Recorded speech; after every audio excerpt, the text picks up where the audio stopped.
খাদ্য সুৰক্ষা সকলোতকৈ গুৰুত্বপূৰ্ণ মই এইটো ভাবোঁ যে আমাৰ ৰাইজৰ মাজত যিটো সজাগতা আমাৰ চৰকাৰে যিবিলাক আমাৰ আইনৰ আওতাত আনি যিখিনি কৰ্ম কৰে যিখিনি কাৰ্যব্যৱস্থা লয় সেইখিনিৰ ওপৰত সকলোতকৈ প্ৰয়োজনীয় হৈছে আমাৰ ৰাইজৰ সজাগতা হাতখন ধোৱাৰ পৰা আৰম্ভ কৰি খাদ্য গ্ৰহণ কৰালৈকে খাদ্য সামগ্ৰী ক্ৰয় কৰালৈকে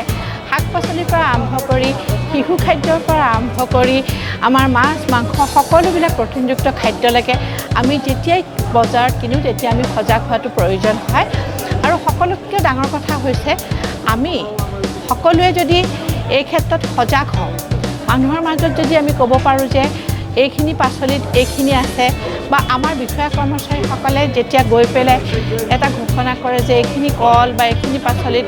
এইখিনি ফল মূলত এতিয়া যিখিনি কণ্টামিনেণ্ট আছে পোৱা গৈছে সেই ক্ষেত্ৰত কিন্তু সকলো সজাগ হোৱা প্ৰয়োজন গতিকে এই ক্ষেত্ৰত সজাগ কৰিবলৈ সকলোকে সজাগ হ'বলৈ আহ্বান জনাইছোঁ